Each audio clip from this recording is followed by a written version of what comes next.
boa noite, bem-vindo a mais um Lateral Esquerdo, nesta semana em que o Porto se sagrou campeão, em que temos também as grandes decisões que vão acontecer de quem é que 10 ou não 10. Temos que falar também do derby, o derby de Lisboa, em que acabou com o resultado de 0-0 e vamos analisar também esse derby.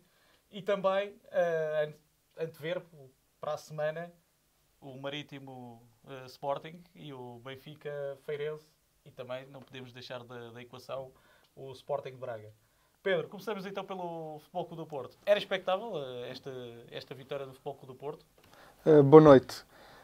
É difícil dizer que era expectável, porque são sempre três candidatos e a verdade é que tu nunca consegues prever com exatidão aquilo que poderá acontecer. Agora, dos três grandes candidatos em Portugal, parece-me que logo desde o início, desde a pré-temporada, se percebeu que o Porto era o que se estava a preparar melhor para se sagrar campeão.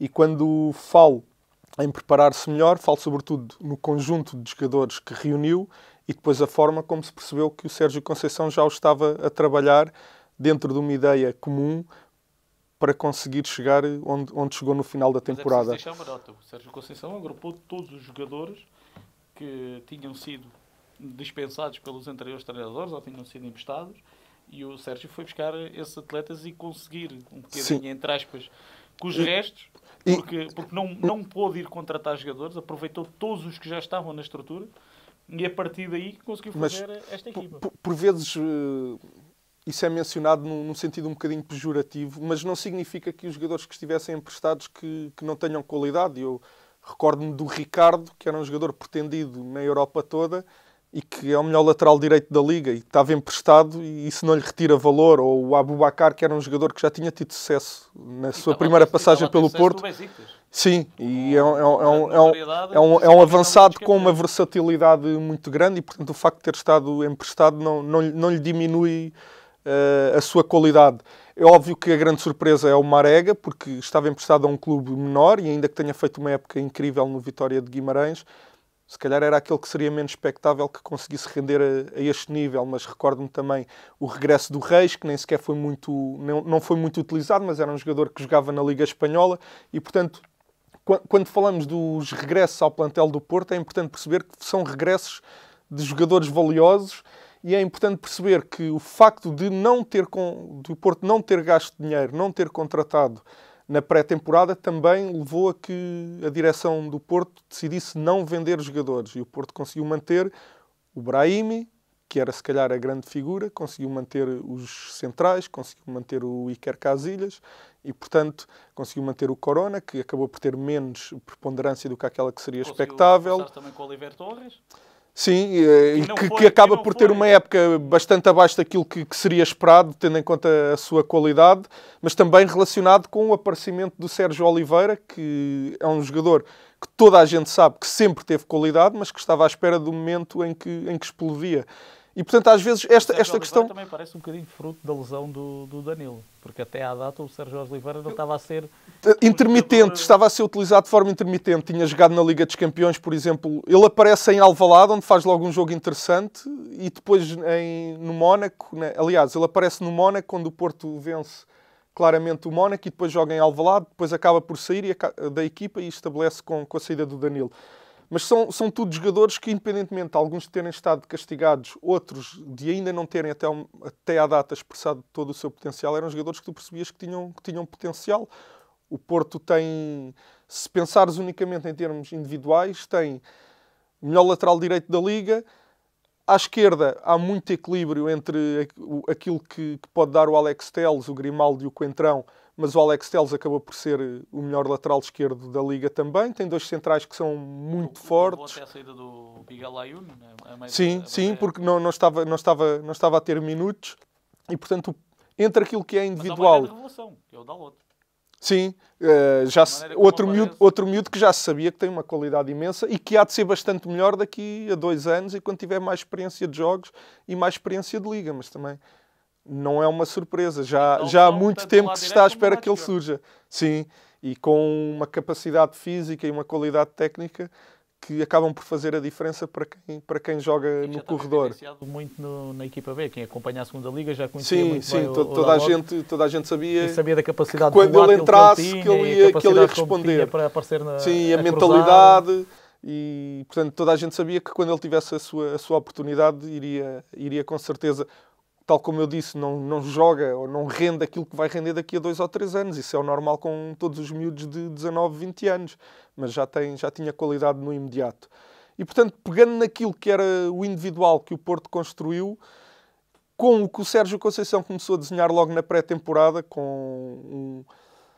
em relação, comparativamente com o Nuno, na temporada passada, era um Porto defensivamente com as linhas mais juntas, com uma equipa com a mesma agressividade, mas com um rigor posicional diferente. E depois, em termos ofensivos, era uma equipa e foi uma equipa que, independentemente de, em determinados momentos, ser uma equipa muito física, que acaba por vencer os seus jogos pela forma como pressiona e como obriga quase a uma resistência enorme dos adversários para estarem sempre a segurar aqueles jogadores muito rápidos. Mas, ao contrário do Nuno, que também tinha uma equipa muito física, o Sérgio Conceição criou ligações da defesa para o ataque muito mais interessantes e muito mais inteligentes que aquilo que o Nuno havia feito. O Porto é uma equipa que projeta muito os seus laterais, tem 2 laterais que fazem o corredor lateral todo. Em organização ofensiva, os 2 laterais são extremos. Eu recordo-me que, por exemplo, na saída para o ataque do Porto, no tempo do Nuno, os laterais recebiam a bola no seu próprio meio-campo e esticavam na frente e obrigavam o Soares a ganhar bolas aéreas. E este ano, independentemente de haverem muitos jogadores com traços físicos acentuados, esse não foi o tipo de jogo do Porto. E ainda aqui uma nota, que acho que também é importante reforçar. O Porto vai ao mercado de inverno e só vai buscar um atleta porque tem mesmo a necessidade de ir buscar, porque perde um médio centro e vai buscar o Paulinho ao Portimonense. Sim, e depois acabou por nem... E o Paulinho nem é preponderante na equipa, porque nem chega a jogar... Sim, e fez regressar o Paciência, que também acabou por não ter importância nenhuma, e quando jogou até perdeu lances que custaram pontos ao Porto, mas que depois acabou por não ser importante. Agora, para concluir, se era expectável, se tivéssemos que arriscar um vencedor entre os 3 no início da época, e eu, curiosamente, filo no programa onde estive na RTP3, era o Porto, e acabou por ser. Agora, as probabilidades de não ser o Porto também não eram... E não será que o treinador, que é um treinador muito agrupador, muito motivador, conseguiu criar este ambiente que fosse permitir o Futebol Clube do Porto criar esta galvanização? Sim. Porque a qualidade de jogo não era a qualidade de jogo que nós já vimos no tempo do José Mourinho, no tempo do André Vilas-Boas, mas era uma equipa muito à base do querer e do conseguir. E as pessoas, eu creio que se desvaloriza bastante com o emergir do lateral esquerdo e com o chegar a toda a gente quer ser treinador e toda a gente fala da parte tática, e depois começam... Não se percebe a importância de outras coisas, nomeadamente do processo de treino e da forma como tu, no processo de treino, mantens sempre toda a gente ativa. Ativa, quando eu digo ativa digo concentrada, preparada para... E criar uma atitude positiva o ativo para era isso que eu queria... Exatamente. Eu, quando estava a dizer ativo, era exatamente isso que eu queria dizer. Eu tive feedbacks do processo de treino do Sérgio Conceição que me impressionaram, vindo de jogadores que passaram pelo seu processo de treino e no Futebol Clube do Porto, e que são coisas que depois, no longo prazo, te fazem a diferença. Porque... Que é como, por exemplo, que os nossos espectadores gostam de saber esses pequenos pormenores. Houve um jogador do Futebol Clube do Porto que disse que no treino que tu não podes adormecer, porque se tu adormeces e vais para um exercício e tu não percebes o que estás a fazer, vais levar nas orelhas. E aquilo na primeira semana levas uma vez nas orelhas, na segunda já sabes que tens de estar de olho aberto porque senão estás entalado. Isso contribui muito ao longo do ano, de estares ali diariamente, sempre a trabalhar, em vez de estares na brincadeira, como muitas vezes acontece noutros lados. Não, naquela hora é para trabalhar. Isso depois acaba por fazer a diferença, porque treinas melhor e ao longo do ano treinares melhor e treinares mais concentrado e treinares de forma mais intensa. E quando eu digo intensa não significa o correr mais, é muito mais a questão mental e de estares desperto para o que está a acontecer, não só em termos das tarefas que te são pedidas, tarefas táticas, mas também em termos de disponibilidade que tens que dar para cada exercício. Isso depois acaba por fazer a diferença. E, por outro lado, toda a gente já ouviu feedbacks de outros lados de realidades que não são assim. E, portanto, se poderá esgotar um jogador ter um treinador que durante o ano inteiro é tão exigente, pá, também não deve ser fácil. Mas a verdade é que, ainda para mais sendo um primeiro ano de Sérgio Conceição no Porto, toda a gente tinha que se adaptar e, portanto, o trabalho dele tático fez a diferença, o trabalho dele semanal fez a diferença, o que tu disseste também fez a diferença, a forma como ele conseguiu agrupar toda a gente. E depois há um momento, na minha opinião, há um momento importante, e aqui eu não tenho insights nenhumas, estou a especular, mas quando ele tirou Casilhas da equipa, supostamente por nunca foi revelado, mas porque a conduta do Casilhas no processo de treino não era aquele mais desejava, e o substituto do Casilhas é um jogador que, independentemente da qualidade que tem, não tinha qualquer peso em termos de estatuto no balneário. Ele mostra a toda a gente, aqui joga quem treina mais, quem está mais concentrado, quem está disposto a dar mais por esta equipa. Tu não conseguias tirar nenhum jogador da equipa do Porto com um peso tão grande como o que tinha o Casilhas, e ainda para mais quem entra é um jogador sem peso. E aquilo mostra claramente a toda a gente, este tipo é justo, e eu às vezes até posso estar na azia com ele, mas se calhar o problema é meu, porque este tipo é justo e não tem problemas com estatutos, joga quem tem que jogar, joga quem dá mais. Isso acaba, e aqui volto a referir, estou a especular, não sei, mas eu creio que deve ter sido também um momento-chave dentro do grupo para agarrar aquela equipa. Portanto, acabou tudo por fazer a diferença, desde a qualidade individual ao trabalho do Conceição em todas as vertentes, da tática até ao processo de treino e à liderança. Pedro, tu trouxeste-nos a análise? Sim, trago alguns lances do Futebol Clube do Porto. Olha, começamos com a organização defensiva do Porto. Portanto, o Porto partiu praticamente sempre de um 4-4-2, com as linhas muito próximas. Dizer também que o facto de ter jogadores muito fortes nos duelos, 1 contra 1, nomeadamente na sua última linha defensiva, também permitiu ao Porto não ser tão rigoroso em termos do espaço que encurta, porque tem jogadores que conseguem resolver individualmente os lances. E, portanto, na sua organização defensiva, no momento de controle, ou seja, quando não está a pressionar, projetava sempre aqui o 4-4-2, então com 2 linhas, em os 2 pontas mais adiantados, ponta do lado da bola mais adiantado e o avançado centro do lado contrário a fechar mais dentro para controlar aqui a entrada da bola no 6. E depois então a linha média a 4. Este era o posicionamento do Porto em organização defensiva. E depois, quando saía para pressionar, geralmente os indicadores que o Porto era muito forte nisto, sobretudo pelos traços físicos dos seus jogadores e pela disponibilidade que eles tinham para este momento. Os indicadores para pressionar era quando havia um passo entre linha defensiva, seja um passo para central, um passo para lateral ou passo para o guarda-redes, o Porto saía a pressionar. E saía a pressionar então, já não com os 2 avançados na diagonal. E obrigar a bater? E obrigar a bater, sim. Ou seja, saía para pressionar já não com os 2 avançados em diagonal, como vimos há pouco, mas com cada avançado para o central. E o Sérgio Oliveira saía no médio defensivo do adversário. E depois então aqui fechava um losango e conseguia cobrir qualquer entrada da bola. Portanto, sempre que havia aqui um passe para o guarda-redes, ou do guarda-redes para o central, ou do central para o lateral, Porto saía muito rápido a pressionar e geralmente recuperava imediatamente a bola, porque ninguém ousava, entre aspas, arriscar sair perante jogadores como o Marega, como o Soares, como o Aboubakar, que são jogadores que te vão pressionar e que te roubam a bola e vão embora para a baliza adversária se tiverem espaço.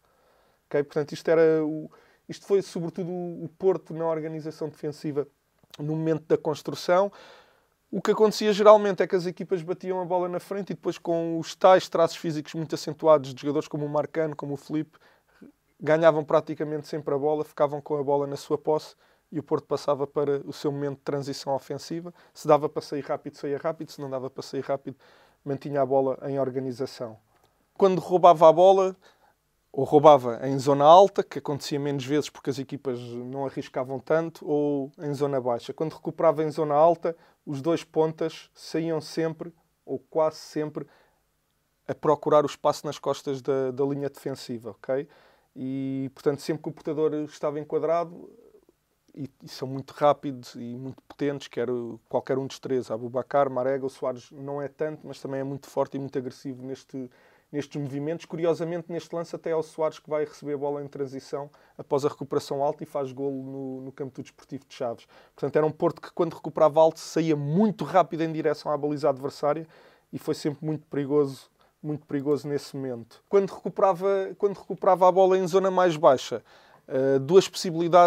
maioritariamente duas possibilidades para sair. Quem defendia como segundo avançado, que era referência para receber o primeiro passe, ou Brahimi, que em organização defensiva já não aproximava tanto da linha média, já ficava mais projetado para não se gastar tanto fisicamente e para que quando a equipa roubasse a bola, ele já está uns metros mais adiantado para aproveitar o espaço na transição ofensiva. Portanto, o Porto roubava a bola e das duas uma. Referência, se está marcado, poderia eventualmente tocar no avançado que aparece para tocar de frente no segundo avançado, ou então o Brahimi, que já ficava mais projetado. Portanto, o Porto foi sempre uma equipa também muito capaz em transição ofensiva, provavelmente a equipa mais forte da Liga em transição ofensiva, e não é que o Sérgio tenha trazido ideias supersónicas nem nunca vistas em lado nenhum, mas aproveitou muito bem os jogadores que tinha, fez aquilo que tinha que fazer e tem muito mérito na forma como aproveitou os seus jogadores. Em organização ofensiva, aqui o pormenor dos dois laterais, quando o Porto estava a construir, ou quando constrói em zona mais baixa, eles não vão embora, continuam cá. Quando a bola entra na zona intermédia, é que os dois laterais então se projetam para dar profundidade. E a particularidade de ter sempre aqui um duplo pivô lado a lado e o aparecimento do Brahimi para receber.